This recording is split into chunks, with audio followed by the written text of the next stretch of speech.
Make way for Josh Duhamel. We wanted to have a big opening here, big presentation. The doors are open, and Josh Duhamel is now entering the building. Yeah, there he is. Oh, yeah, hat backwards. Yeah, killing it. Yeah.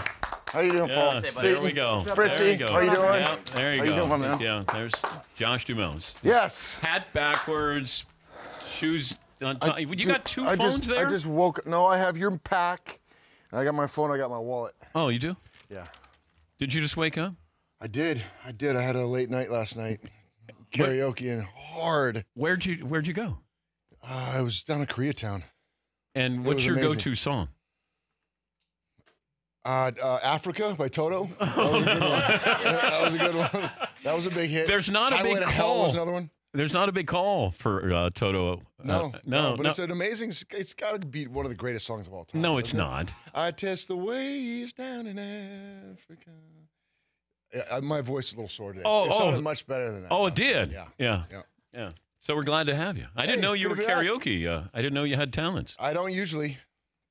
What'd you drink last night? A lot of tequila. A lot of tequila.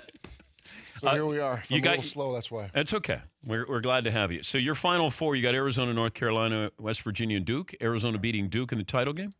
Yeah. Do you remember filling out the bracket? I do. Oh, okay. I do. All right. I do. And you finished. I had to call and ask if I could be part of it this year. It's like I feel like I'm being sort of broken up. Is that true? Yeah.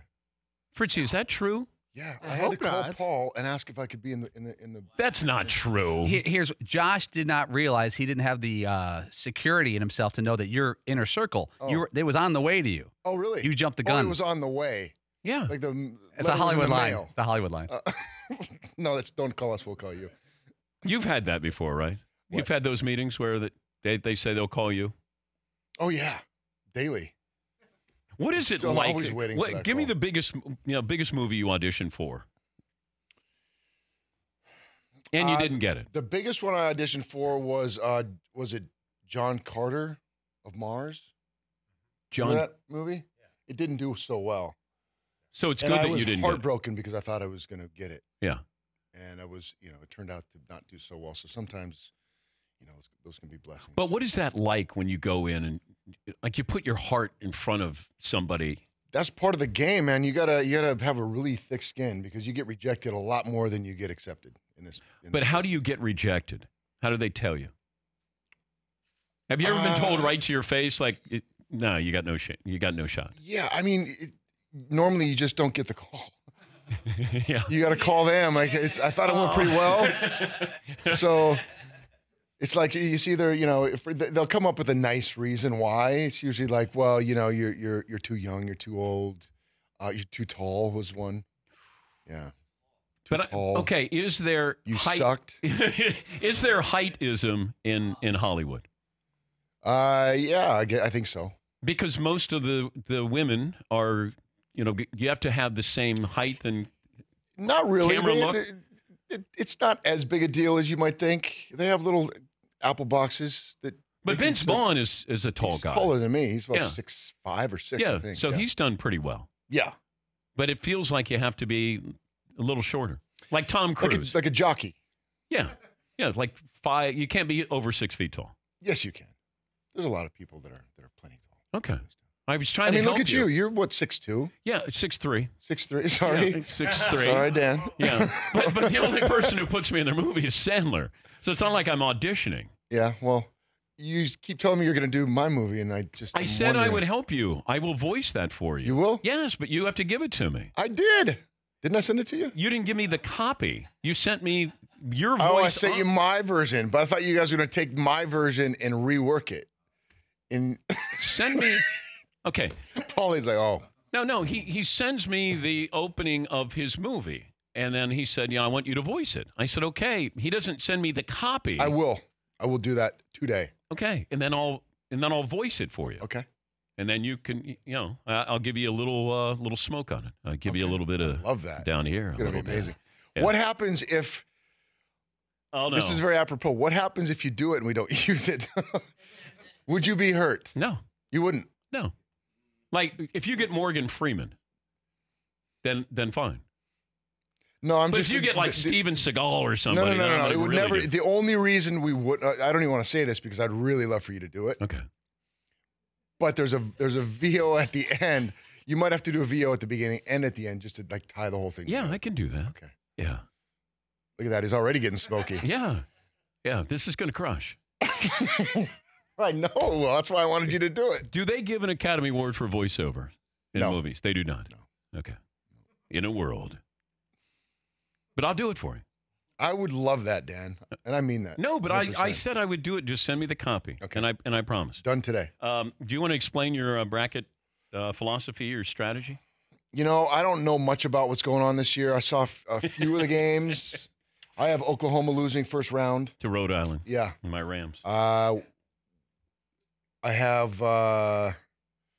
South Dakota State beating somebody in the first round. Right? That's kind of an upset. I picked a few upsets, but I don't know. There's usually a 5 that beats a 12, right? Yeah. Or 12 that beats a 5. Or I'm sorry, 12 that beats 12 a 5. 5, yeah.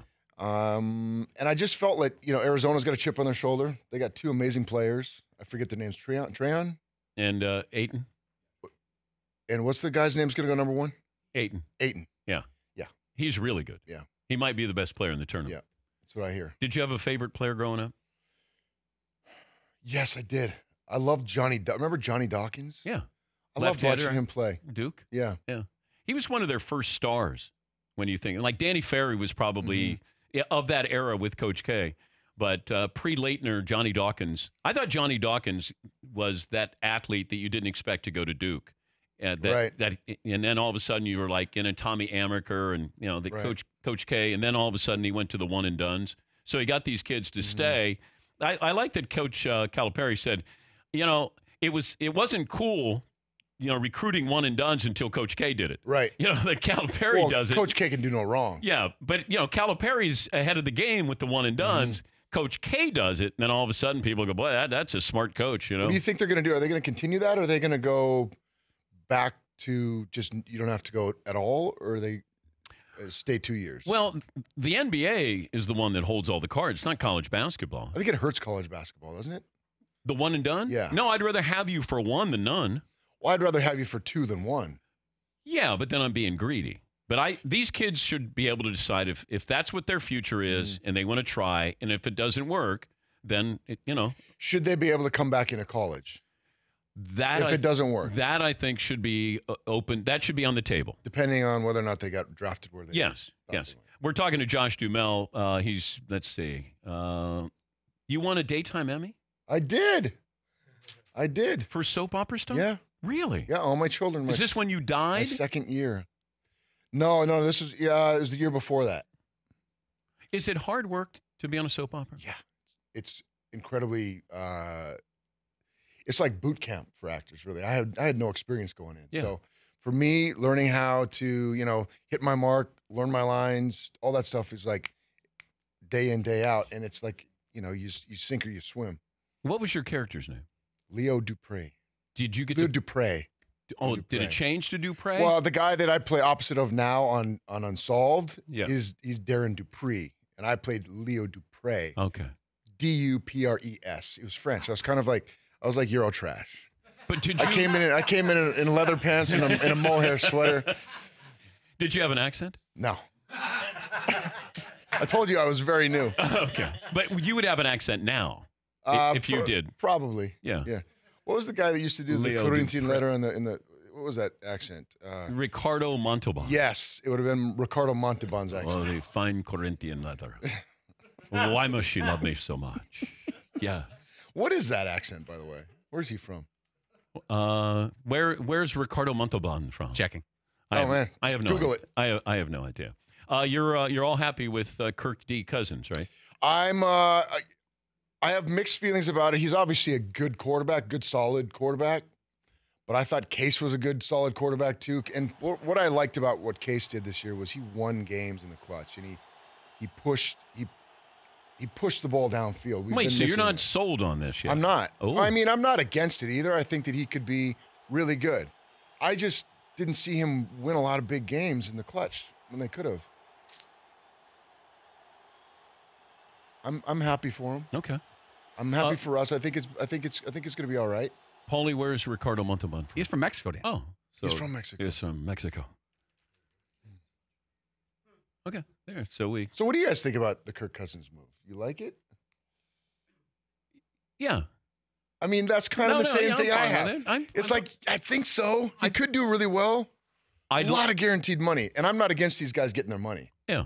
I want to see how he, in a functional organization, but he's going to have a lot more pressure on him. Yeah, that's for sure. That's what I want to see, if he's able to handle that. I think he will. I think he'll be able to. Yeah, McLovin, do you want to break this down for Josh? I'm kind of with Josh. You know how I feel. Like, what was wrong with Case Keenum? That's what I kind of get back. They were 13-3 last year. So it's a lot of pressure on Cousins. But Dan said this like 3 weeks ago. He said, watch out for Kirk Cousins and Vikings. This before it was out anywhere. I was like, they're not going to spend all that money. How do you pay all the defense, Dan? Answer me that. Answer me how you pay all those stars in 2 years. Well, that's the problem is you start spending that much on one guy, it hurts the rest of the team. Yes. Zimmer asked me to go to the QB rookie camp this year. Why? Why? Because he wants me to have a shot to play for the Vikings. Wait, so Mike Zimmer asked you to go? He did. He thinks it'd be fun. He goes, I don't want any of that Hollywood Oh, yeah, really? You're going to come and you're going to go to meetings. You're going to do the whole thing. I go, well, can I drink beer at lunch? He's like, all right, I'll let you do that. Are you going to do it? I think I'm going to do it. Why wouldn't you can you bring a film crew with you? I don't know. Maybe. Yeah. That's a good idea. Yeah, Josh goes to camp. That would be so much fun. We'll produce it. Do you think I'm going to get hazed? Yes, you should. Do I have to shower with those guys? That would be really Josh Duhamel stars in Soft Knocks. So it's not Hard Knocks. No. It's soft. Limp Knocks is what it is. Do we have an I-Team report? We have a major Josh Duhamel related I-Team report next. And now we have a what? Room for an I-Team investigation. We may have to do it right now. The motto of our news team is we don't break news. What are we doing? We got an I-Team report on you. Let's go to the newsroom. Paulie, if you want to do you have headphones to put on there behind you, Josh?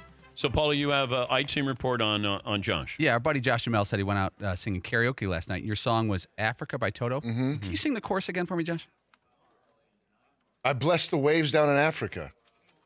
It's I bless the rains. What What did I say? Waves? Some good surfing in Africa. So he might be right. Yeah, what is I test the waves down in I Africa? test the waves. I bless the rain. Whatever. Yeah. Did you go? That was the big. For us, that's big news. Oh man, that's how we live. It could have been a lot worse, actually. I didn't know you sang. I still don't know if you sang. I don't. Believe me. Well, it's great to see you as always. Good to see you. And you got you in the bracket challenge. Did you solve the Tupac and Biggie? We know. You know what? How about we take a break? I want to. Okay. I want to, in all seriousness, ask you about this. Okay. Because I know it was important that for you, it's called Unsolved. You play a detective in Unsolved: The Murders of Tupac and Notorious B.I.G. All right, we'll take a break. Josh Duhamel will stay with us. Continuing with Josh Duhamel, the actor, big Minnesota Viking fan, and of course he won an Emmy. He plays a detective in Unsolved: The Murders of Tupac and Notorious B.I.G. on USA. When do we find out who killed Tupac and Biggie?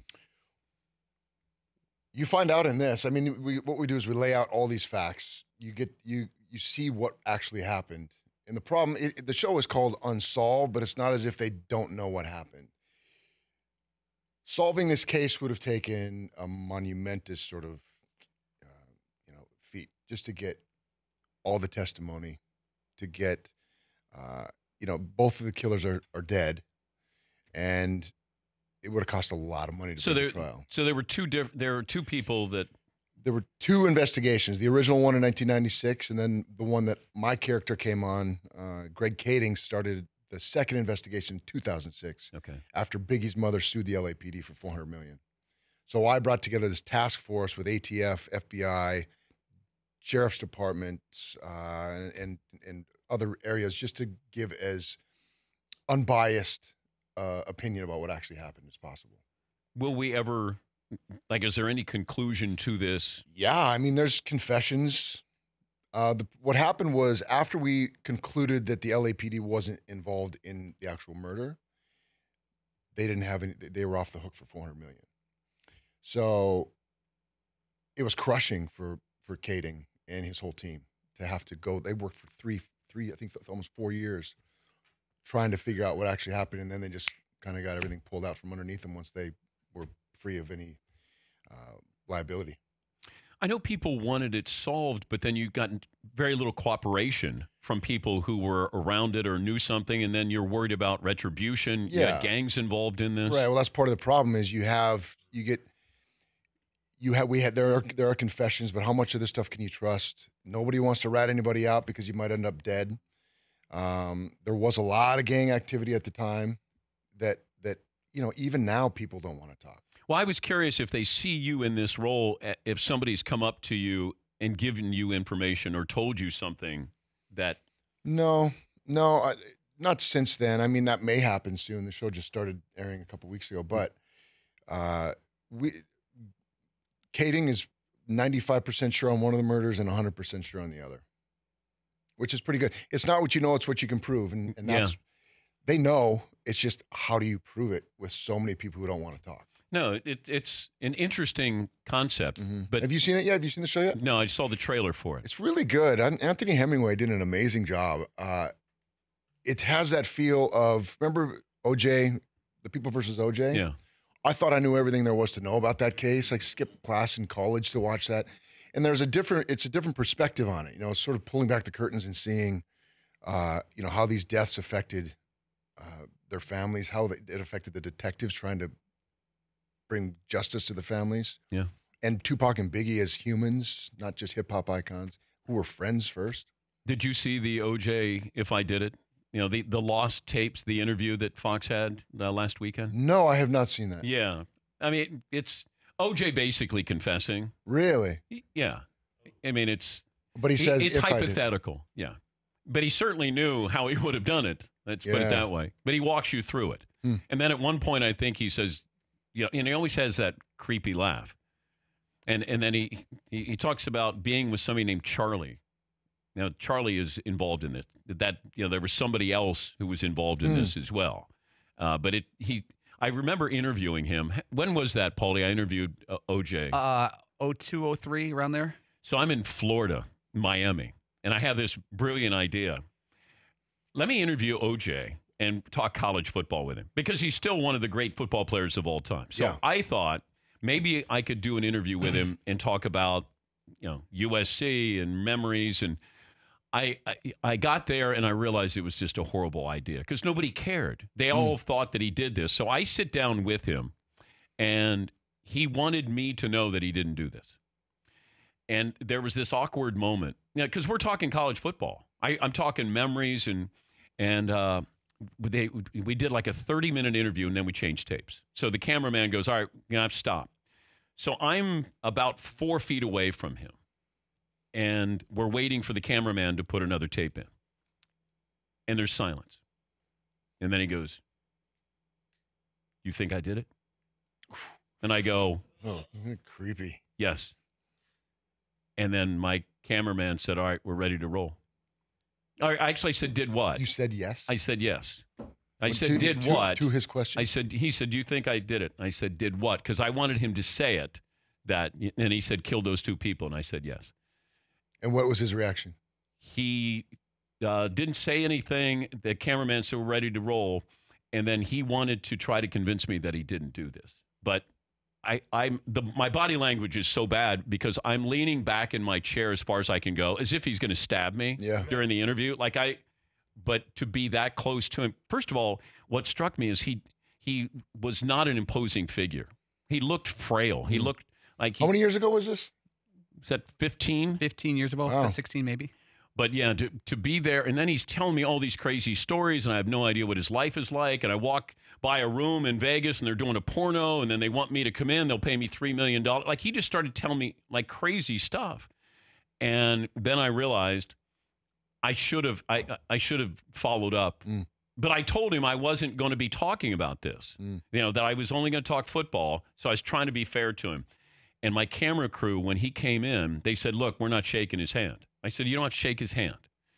I have to because I invited him for that interview. And that's one of the hardest things ever. When you have somebody come in who, in your mind, killed these 2 innocent people, and I'm shaking his hand. And I hated myself because I set this up. And we never aired it. But You never aired the interview? No, because it was just about college. Nobody cared about it. And I came back and I went, I don't even know what I have here. But the best stuff was, and then this best stuff was off camera. Off camera. And then we got done with the interview. We did over an hour, and we got done, and then he kept trying to convince me that he didn't kill these people. And I just didn't know what to say. And it turns out my cameraman had been on a shoot with him in Mexico on a movie or a TV show, and he had this knife of his that he was so proud of. And it was similar to the knife, that they thought committed these crimes because they didn't find his clothes and, the murder weapon. And, the cameraman said, look, I'm doing this job. I don't want any part of this with him personally. And I said, you don't have to say hello. You don't have to shake his hand or anything. And he said, we were in Mexico with him. And he was fascinated with this, like a green beret, a Navy SEAL knife. Like he was fascinated with this stuff. Josh Duhamel is, boy, that cheery little detour there. Nice little segue. That's fascinating. How about those Vikings? How about those Vikings? How about those Vikings? I saw you on Ellen after Fergie's anthem thing. How tough was that? And I know that you went over, you took flowers over, the reaction of that. How tough was that, the whole experience there? It was, I was on my way back from the airport when I heard, a friend of mine was like, sorry about the anthem. I was like, what are you talking about? And they said that it didn't go so well, so I saw it when I got home. I've seen the girls sing it several times. Daytona 500, Patriots, Dolphins, home opener. And she crushes the song. So I was surprised to see that she tried what she did. Yeah. But, more than that, I just felt bad for her just to get, there's an army of trolls out there who are just ready to pounce. And they were not nice. And for that, I feel bad, but she's a really tough girl. It's not easy. Somebody you care about getting hammered like that it's not easy to. And you can't. I wanted to defend her too. Yes. I wanted to pull the tapes out from Daytona 500. Like, look at this. She's really good at singing this song. But I was like, I got to just stay out of this. But whatever. It's like you want to go door to door and punch guys. Yeah. Hey, what'd you say about Fergie? Yeah. Boom. It's that protective thing in you. But she's doing great. But then you bring flowers over. Mm-hmm. How was so? I didn't know what else to do. Yeah, I was like, I just want you to know I got your back, girl. I'm with you. I'm on your side. Did she? But then you went on Ellen.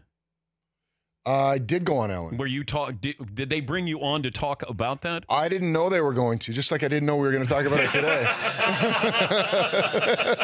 Let's go back to karaoke. Sing more Toto. Are we done talking about that? Now this feels like a real interview. No, it's true. I mean, I have no problem talking about it. Okay. The girl's amazingly talented. Yeah. She really, truly is. And by the way, her album is amazing. And she's had a challenging year, but she is resilient. Would you sing the anthem if asked? No.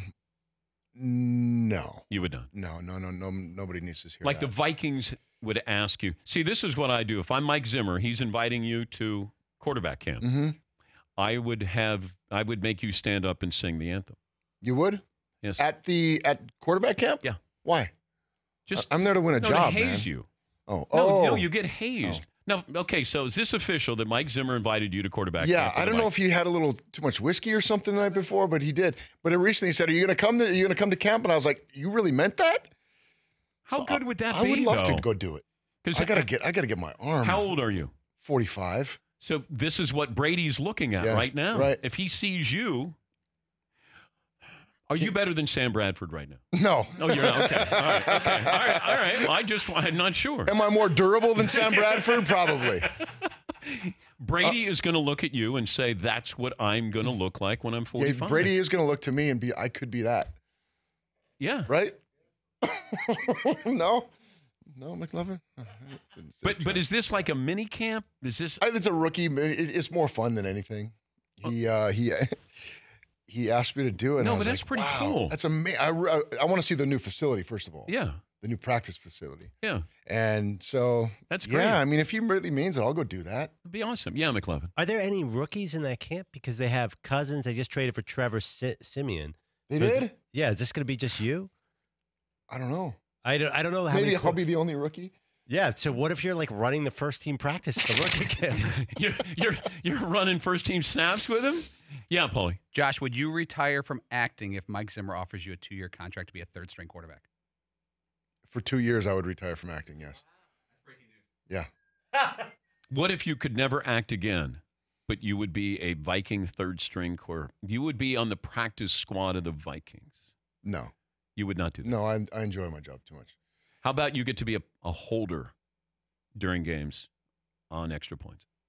Would I quit my career as an actor? Yeah. Yes. Okay. Okay. This breaking news here. I could do that. I did that in college, by the way. You were the holder. Yeah, it was very good. Oh wait, now he's. If you're watching on Audience Channel 239 DirecTV, Josh just got down and. I was. No, that was good. That was very smooth. I was a really good placeholder for. Yeah. Extra You had the points. spin on there too. I did. Right. You got to get. You got to. Got the laces. Laces right out. Yeah. Laces out. Yeah. We did have him throw footballs here one time. Yeah, about 55 yards we had him at. That's pretty good. Yeah, he had a decent guy. And you did send your highlights to me that one time, right? I'm always trying to push myself. No, but that was great. I was impressed. Did we have those? Neither one of those were very good, by the way. Yeah. But you threw it. I did. Yeah. I had my Vikings. You know, I remember. And your sweatpants on, too. I did. I didn't know we You were didn't going know to we're be on on TV. TV. This show is on TV. I didn't realize. Thought I was just coming here to do radio that day. I know. Then you show up and you're like sweats. Fritzy. You got sweats, no underwear on, and you're here throwing the football in the parking lot with us. It's all Yeah, good. I know. All right, so Josh Duhamel, you can see him in Unsolved, The Murders of Tupac and Notorious B.I.G. on USA. Thanks for coming by. Thanks for having me. For more Dan Patrick Show, tune to Audience Channel 239 on DirecTV or download the Dan Patrick Show app.